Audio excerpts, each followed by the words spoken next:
People clad in black and white suits gather around a coffin for a funeral service at the local cemetery.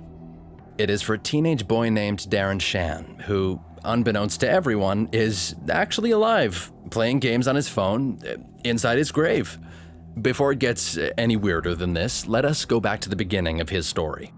Life is going great for Darren. He's well known in high school with lots of friends and straight-A grades, which makes his parents proud. However, everything is going to take a turn after the ever-obedient Darren was grounded for getting involved in destroying school properties with his best friend, Steve Leonard, who was his exact opposite: rebellious, carefree, and bold. The only thing they have in common is their love for peculiar things. Darren is obsessed with spiders, while Steve is with vampires. One morning, a limousine drives by them, and a man inside throws a flyer of the world's greatest freak show, the Cirque du Freak, which has been performing in towns for 500 years. Darren sneaks out at night with Steve to attend the freak show. The ringmaster, who introduced himself as Mr. Tall, starts calling the names of the performers. In one of the performances, Darren is called on stage as the assistant for Madame Truska, who can grow a beard in seconds. However, Madame Truska immediately cuts her performance when she sees a bad omen from Darren. She goes backstage to warn the next performer, Larton Crepsley. She insists on stopping the show at once and that they leave the town, but Larton still proceeds. Larton appears on stage, and Steve recognizes Larton from his book about vampires. Steve tells Darren that Larton's real name is Verhorsten, a vampire. Larton continues his performance with his spider named Madame Octa. Darren takes a huge interest in the spider after being captivated by its beauty. He decides to steal Madame Octa after the show. He sneaks into Larton's room and takes Madame Octa's cage. But before he can leave, he hears footsteps incoming. Larton and his friend, Gavner, enter the room, talking about another vampire race called the Vampanese, their arch-nemesis who takes pleasure in killing and feeding on humans. Gavner explains that one of them has been killed by the Vampanese and asks Larton to take revenge. Larton refuses. Suddenly, Steve bursts into the room, declaring he knows that Larton is a vampire and that he wishes to become one. Larton is against it at first, but when he learns about Steve's family situation, he eventually agrees. Larton tastes Steve's blood to determine if he is worthy to become a vampire. However, Steve's blood reeks of evil, which means he can never become one. In frustration, Steve threatens to kill Larton one day. Before things get violent, Gavner breaks off their argument and Steve storms out of the circus. Seeing the chance to escape, Darren starts finding the exit. Just then, Larton notices that Madame Octa is missing. He tries going after Darren, but the same limousine stops by, and the man in the back seat tells him to get in. Larton watches as the limousine drives off. Inside the car, Darren finds himself in between two men named Mr. Tiny and Merlot. When they learn that they've mistaken Darren for Steve, they decide to drop him off, but Mr. Tiny pulls out a strand of hair from Darren first. The next day, Darren brings Madame Octa to school, but Steve finds out and takes Madame Octa's cage from his bag. The ringing bell startles Steve, causing him to drop the cage, allowing Madame Octa to escape. Steve goes after Madame Octa with the intent to kill her, while Darren tries to summon her with the flute. However, the stampede causes Darren to lose the flute. Madame Octa soon finds an exit, but decides to bite on Steve's cheeks before escaping. Steve is knocked unconscious by the venom and is immediately taken to the hospital. Later that night, Darren returns to the circus to ask for Larton's help in saving Steve. He promises not to steal again, but Larton accuses him of being a liar, thinking that he's involved with Mr. Tiny. Darren explains, and Larton warns him of the danger he's in. Larton then offers him a bargain. He will become a half-vampire and be Larton's assistant in exchange for the antidote. Larton also warns him that he will have to leave his life behind when he becomes a vampire. Darren agrees, and Larton tests his blood. When Larton determines that Darren is worthy, he uses his nails to inject his vampire blood into Darren's heart, ultimately turning him into a vampire. Larton then keeps his end of the bargain, saving Steve, only for Darren to try escaping from him. Before leaving, Larton warns Darren to be careful, as he may do horrible things to his own family. As the days progress, Darren finds himself becoming a lot stronger, but he has to pay a price. The thirst for raw meat and human blood, due to which he almost ends up killing his sister. This leads him to eventually go with Larton. But he can't just disappear. He needs to fake his own death. Larton has him drink something that can numb him and suddenly breaks his neck before pushing him off the roof. After the funeral, Larton digs Darren's grave when, all of a sudden, they're attacked by Merlot, who declares he has come for Darren. Larton manages to fend off Merlot after a tough fight and then brings Darren to the circus campsite to keep him safe. Though Mr. Tall objects at first, he eventually allows Darren to stay, despite the threat he may pose to the entire campsite. Darren is taken to a tent where he will temporarily stay with a reptilian named Evra.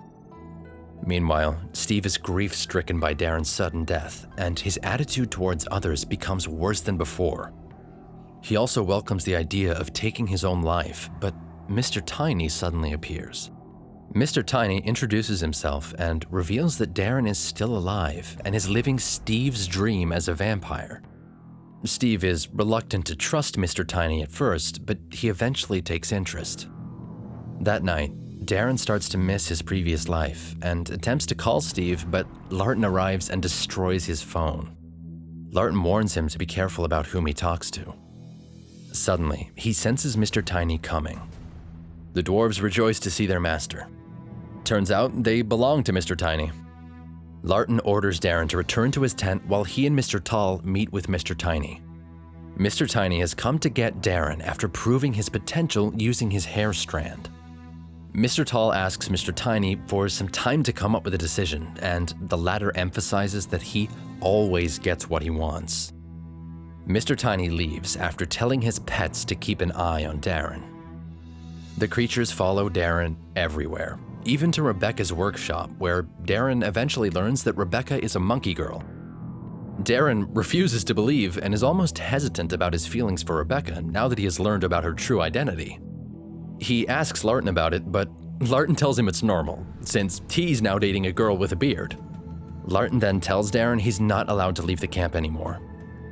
He then tests Darren's fighting ability, telling him how he should learn to protect himself if he's not around. However, Darren is weak and he needs to drink blood to regain his strength.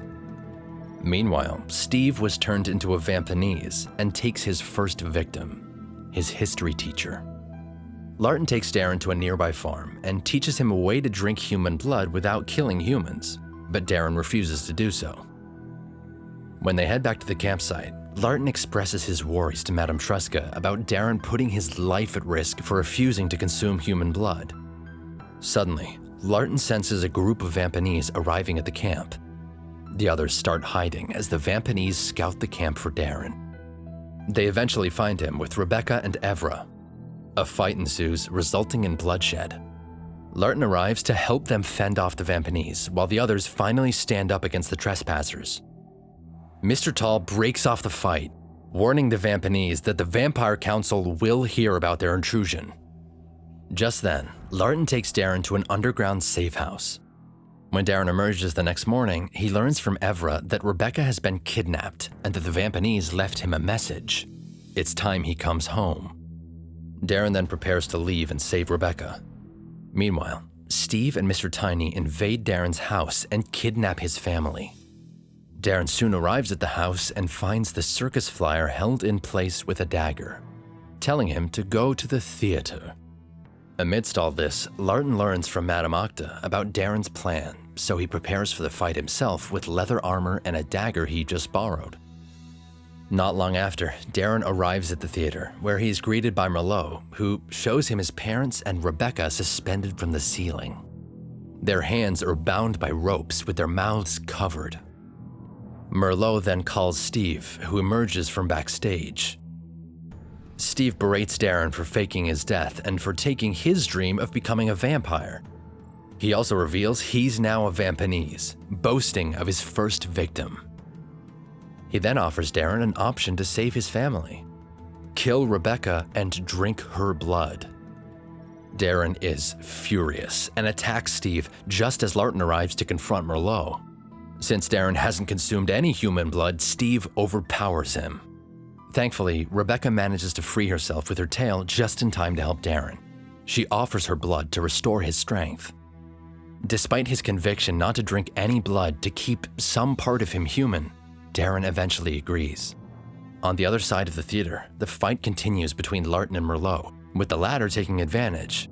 Steve joins in and stabs Larton, but before he can finish the job, Darren knocks him off. Steve loses the dagger, allowing Larton to use it to stab Merlot in the heart. In his dying breath, Merlot warns Larton of the burgeoning war between their races. Darren says there will be no war if no one hears about it, then attacks Steve. In the middle of the fight, Darren gains a slight advantage, but hesitates to kill Steve. They are interrupted when Mr. Tiny freezes them in time, telling them to stop.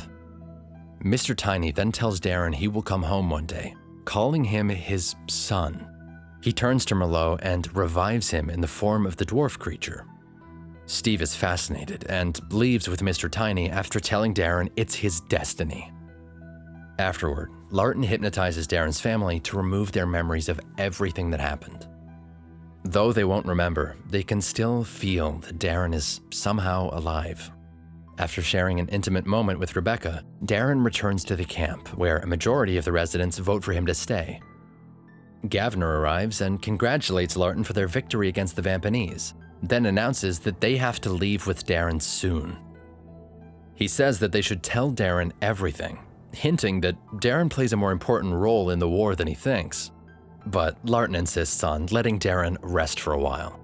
In his tent, Darren is delighted to receive a gift from Larton: his very own coffin.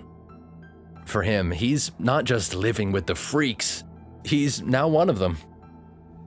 Thank you for watching. Make sure to subscribe to our channel and click here for another movie recap video.